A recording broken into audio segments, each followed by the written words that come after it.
Hey, besties. Let's throw some shade, honey. You ready to get into it?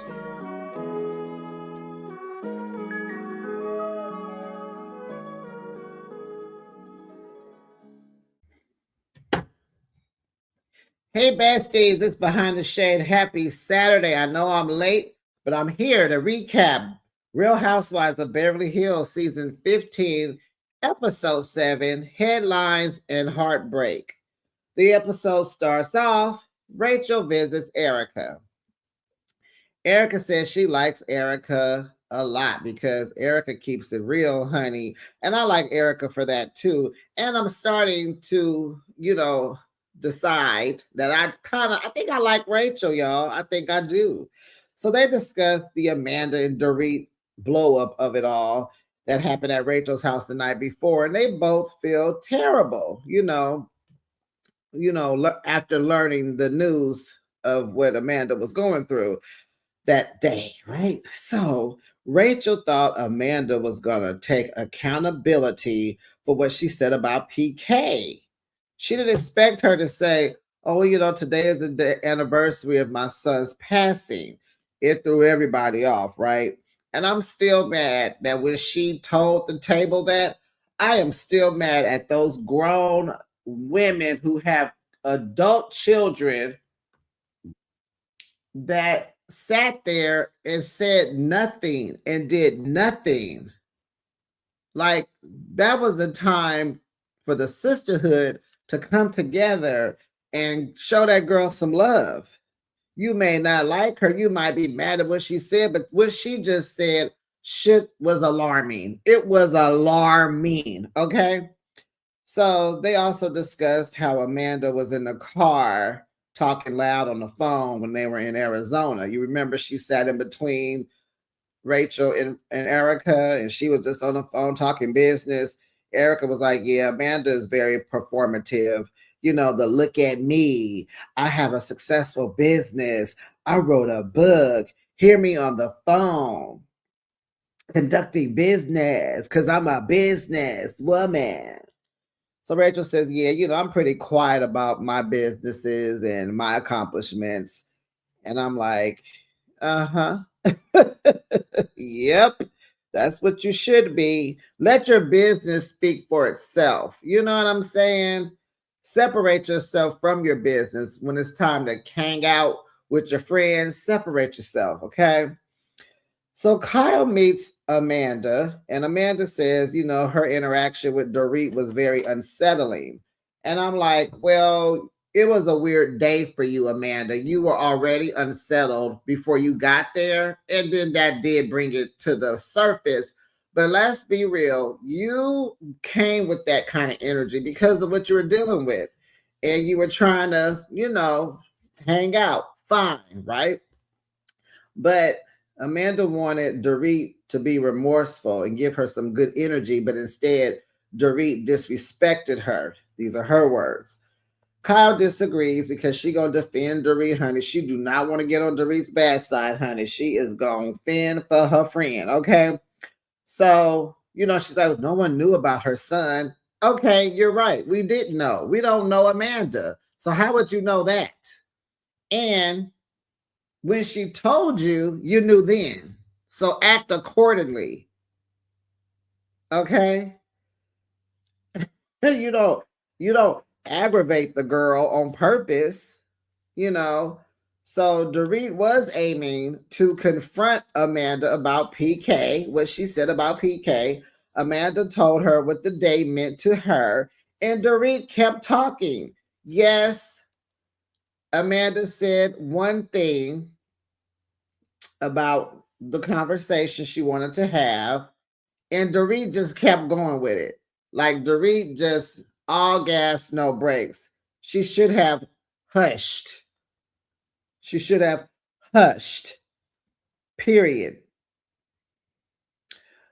Amanda feels like Dorit is accusing her of something instead of asking her about it. Like she don't like the way Dorit coming at her. Like, come at me, speak nice. You know that, like, talk to me nice, and you'll get a response. Don't come at me all on 10. You're not going to get nothing with that. So, that's number one. So number two, her issue is after she told Dorit about her son, she kept it going. And Amanda feels like, she needs to set boundaries now to protect her nervous system. Her nerves, her stress, So Bose, Kyle, and Dorit meet, and the divorce topic is brought up. And Bose has a longtime friend that is visiting her from Oklahoma. And, she's like, yeah, meet her. She went through a terrible divorce. And it's like, okay, her name was Summer. And it's like, hey, Summer, how you doing, girl? And so, yeah, she was like, yeah, it was terrible, blah, blah, blah, blah. Because, if you've been divorced, Dorit wants to talk to you, honey. She wants you to coach her through her situation. So Dorit says Kyle's situation is different because her and Mo are friends. And we all know PK cannot stand Dorit, honey. So Dorit asks Kyle, like, has she ever thought to file for divorce? And Kyle is like, yes, like, of course. What are you talking about? Like, yes, my life was crumbling. Why would I go through all this and put him out the house to not think about divorce? And so, yeah. And then I'm looking at Kyle like, well, why haven't you filed? It's been, 2 years since they're separated? What are you waiting on? So she answers my question. Kyle's like, it's a tough decision. And I'm like, how so, Kyle? How so? Your man was cheating on you, correct? You got fed up, correct? You put him out the house and you wanted to be separated. You filed for a separation. I think the separation is like a legal separation.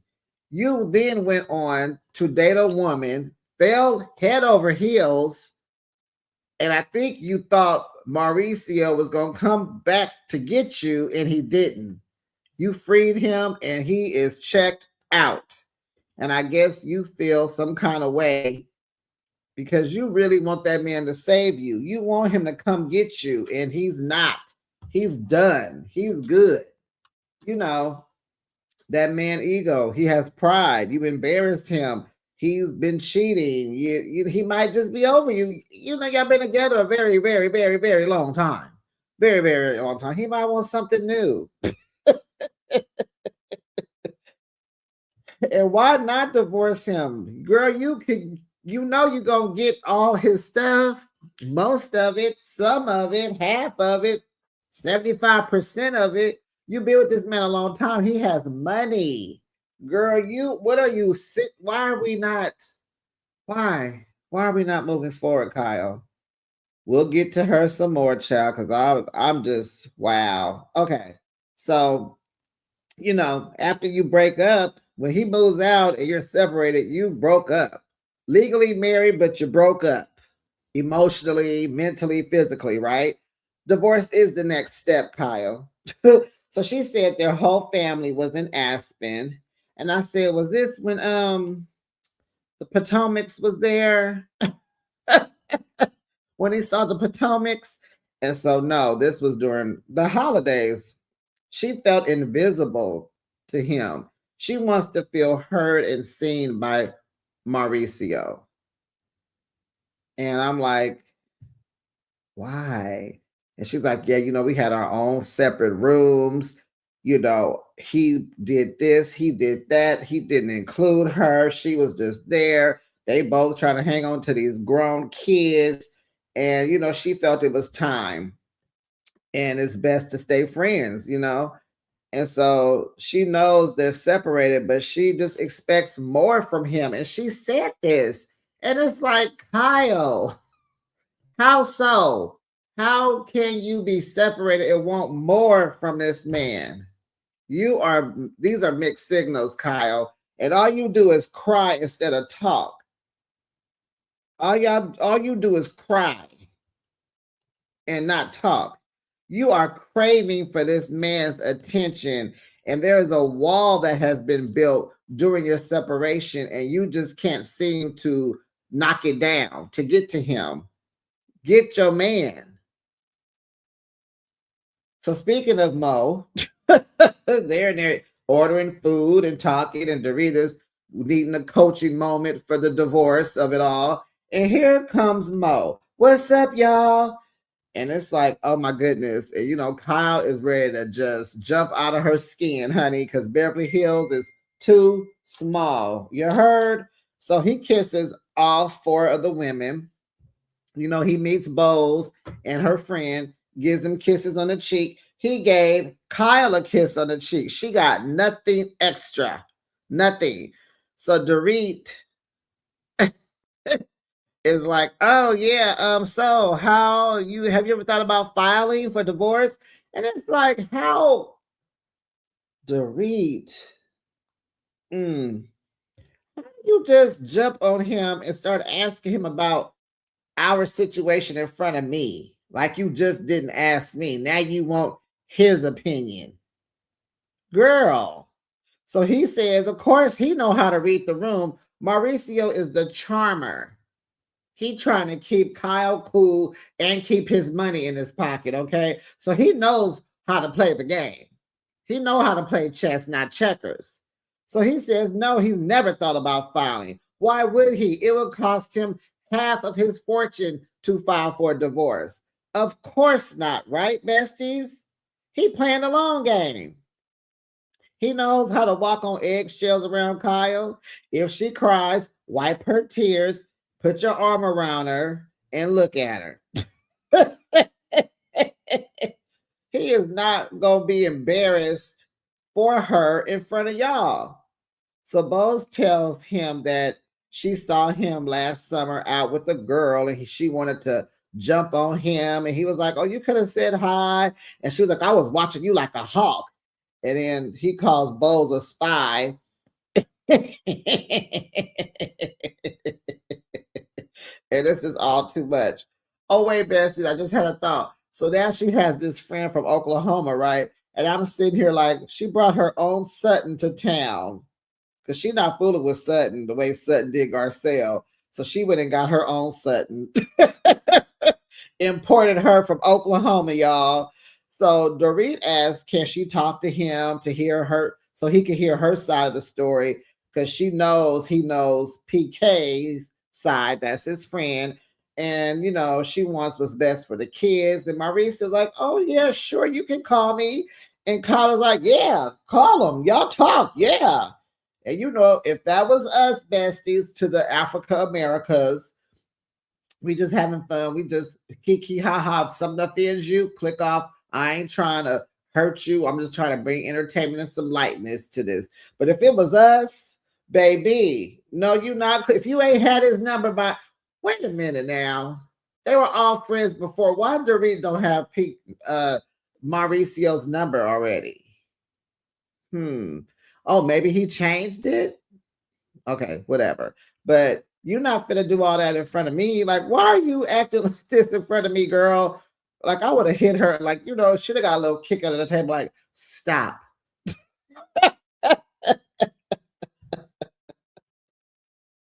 So, she wants what's best for the kids. And she's telling Mauricio, like, and after we talk, if you feel like you need to go back and tell him some things, I do. I tell you, please go back and talk to PK. So she gets his number and promises to call him. He walks away. He's like, oh, I shouldn't have came over here. Goodness great. I'm out to go. And he looks good, So Bo says, she gets why Kyle is hanging on to Mo, because Shuddy, when he came over there, did y'all see Bo's face? Go back and look. Bo's is like, hi. Child. Mauricio fine self. Huh. She says, honey, he is charismatic, honey.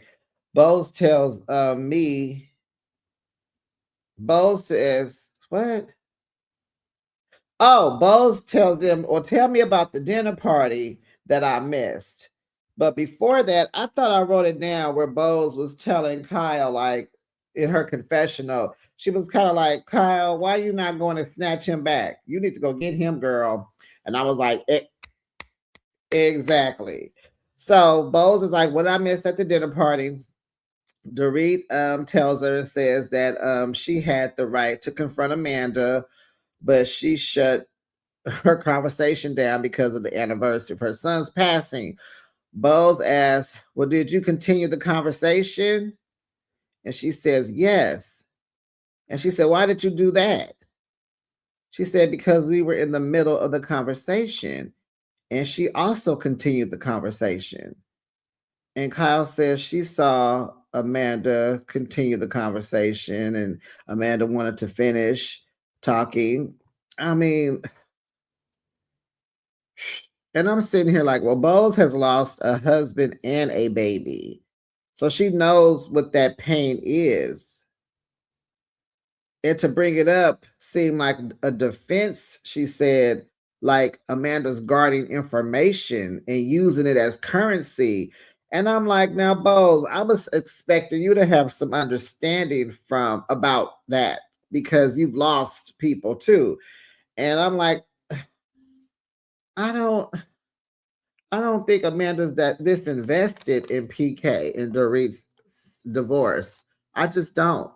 I think she was just responding. That's all. She was just responding in a conversation or whatever. So then Dorit just all out the blue says Amanda is in a cult or was in a cult. And Bose and Kyle are like, what? They are shocked. How? When? How did she get out? Is she still in it? It was like, where did that come from, Dorit? But she saw it online, read it, I think it was out of a book or something. Oh, child, it was a mess. It was a mess.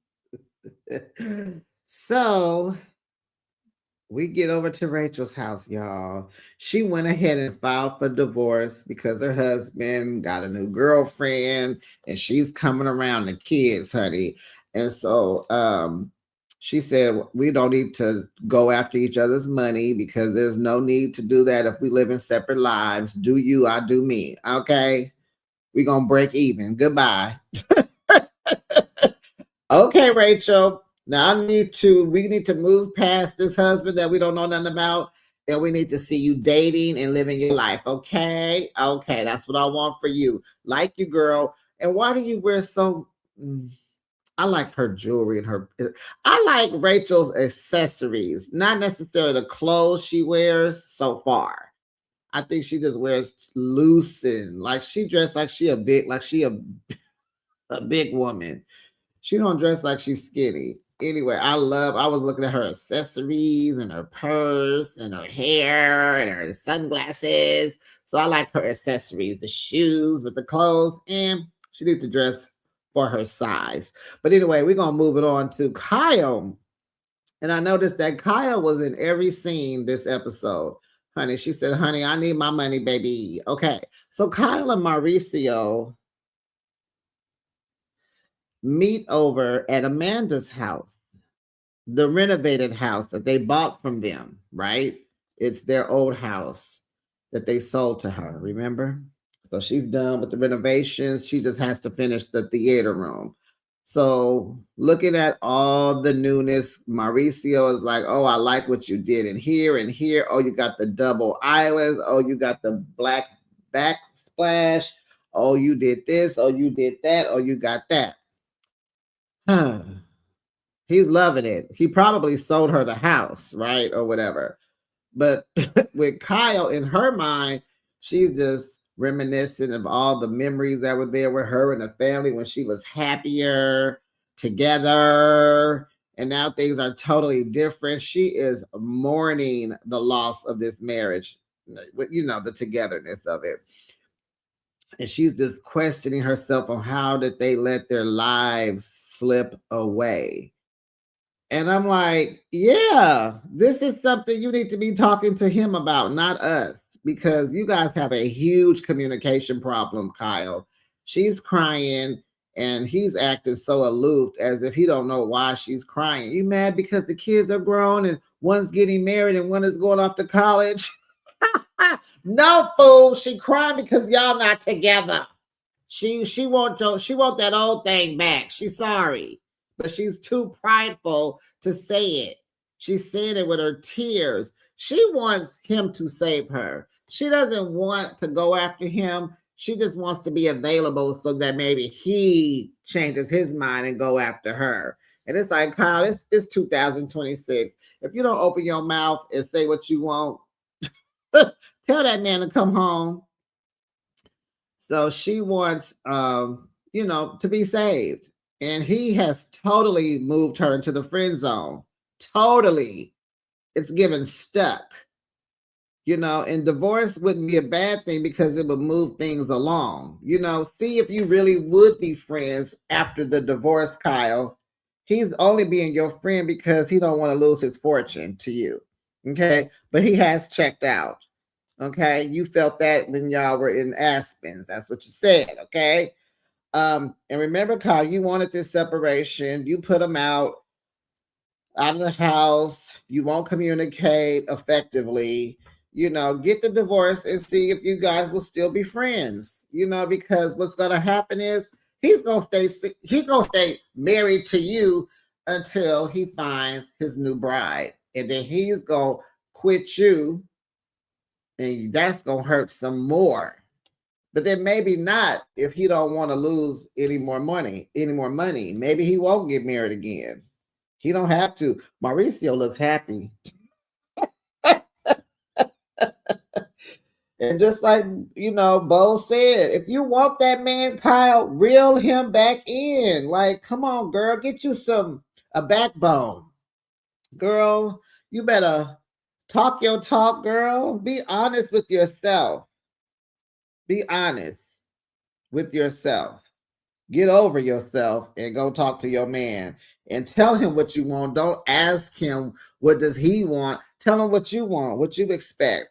Because you sit here separated on a trip because they said y'all love to hang out for the holidays and, for the kids, these grown women. But then you over here sad because you want more, but you're not saying it. Oh, anyway, Kyle.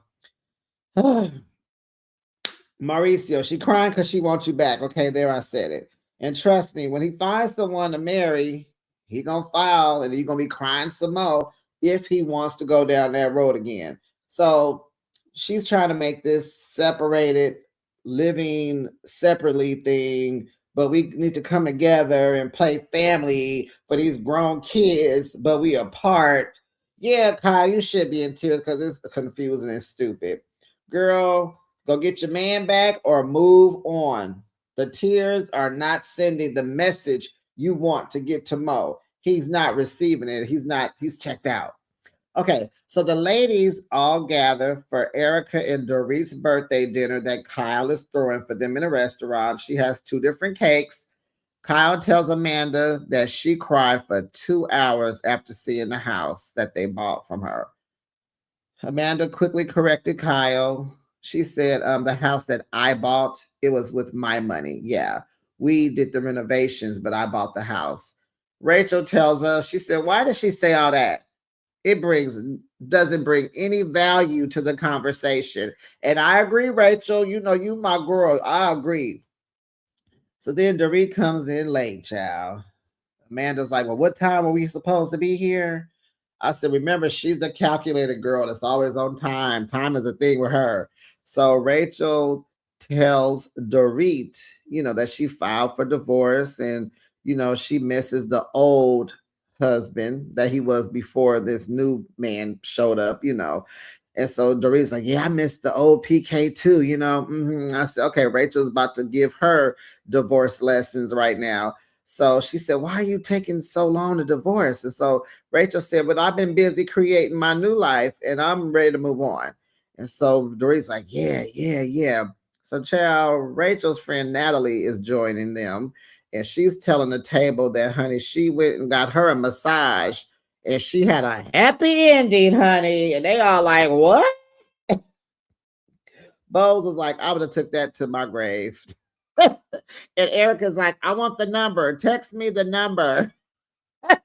Wait, what? And so Dorit goes around the table speaking and kissing to everybody. And then she says hi to Amanda, and Amanda gives her a dry hi. And then Amanda gets uncomfortable, and then she excuses herself and she goes to the restroom. And then she comes back, and Dorit starts in on Amanda, and she wants to clear the air. Amanda expresses she doesn't want to be verbally accosted by Dorit. Dorit puts her hands up like, wait a minute. I didn't accost you. What are you talking about? Got her whole hand, like giving her the hand. Wait a minute. Not me. Who you talking to? Not me, girl. And Amanda Googles the word. Yeah, I use the right word, accost. That means approach or address someone boldly or aggressively. And then Bowles is like, we go into the Googler. We got to go to the Googler and throw out definitions. And Kyle was like, this reminded Kyle of Crystal. Y'all remember Crystal? She said, here go Crystal. And they showed the tape of Crystal telling them some word and then went on Google or told them to go on Google and figure it out what it meant. And it's like, girl, okay. And it was a to be continued, besties, and that was it. But it was a pretty good episode. It was okay. Not good, not bad. It was okay. But drop down the comments. Let's continue the conversation. Drop down. Let me know what you thought. Don't forget to like the video. Make sure you subscribe to my channel. And I'll be back with another recap. It will be Love During Lockup. Bye, besties.